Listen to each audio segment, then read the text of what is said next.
Wall Street is back, and this time they're trying to occupy your wallet. I'm not kidding. The movement demonizing big banks can't beat our financial institutions, so it's joining them, offering the 99% their very own prepaid debit card. Joining me now, John Elsheimer, credit expert at creditsesame.com.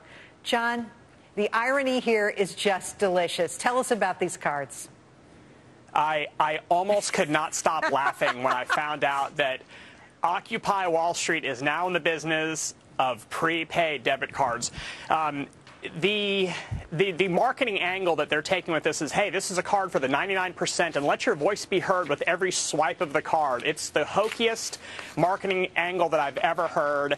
And really, look, the only way to compare a good prepaid debit card to a bad prepaid debit card is to essentially look at the laundry list of fees and compare just the raw number of fees. And when you look at the fees associated with this Occupy Wall Street prepaid debit card, they're pretty ominous and frightening. And it's so funny how they try to back you out of the fee structure. When you look at it, it's like they'll show you the fee and the amount of the fee, and then they'll say, oh, but we're sorry about this. It's not our fault that you've got to pay this. We'll actually start blaming someone else for it. Hang on just a second. We're showing those fees right now.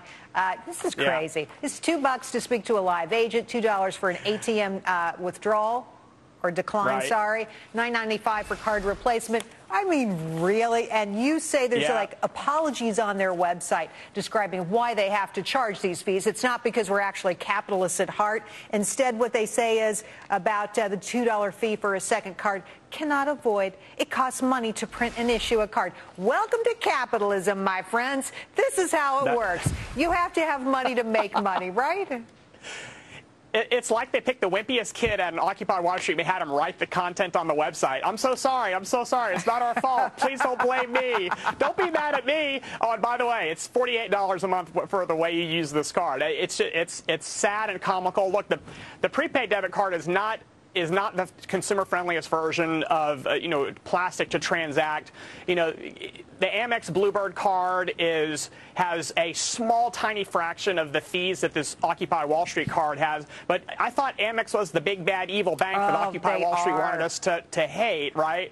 But the fee structure of their card wipes out this Occupy Wall Street card. And here's the other interesting thing. Here's the other interesting thing is they picked the product, the financial product out there that is, sort of the pond scum, right? It's sort of the thing out there that you most want to avoid, the thing that you don't want to take, the thing that helps you in no way, gives you no advantage in terms of who you are. Nobody learns anything about your background. You don't become an established good credit by using a debit card. That's for darn sure, a prepaid card.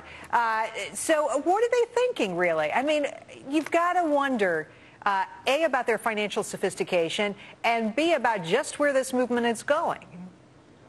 Yeah, I think this does speak volumes as to essentially the legitimacy of the movement. It's not only incredibly ironic that they have introduced a prepaid debit card, but it's also pretty darn hypocritical that they've introduced a prepaid. I would have a whole lot more respect for them if they would have, if they had not done this. And here's the part that they're not talking about, is that they've actually partnered with Visa and Walmart for the deployment and the implementation of the card and how to load funds on it. That's right, Visa and Walmart. Certainly companies that are in the top 1% of revenue-generating companies. Yeah, exactly. So it just keeps on getting more and more funny. The world of credit is not without humor, and Occupy Wall Street keeps on providing content to those of us who like to laugh at credit. Here's what I see in their future. They're going to go public.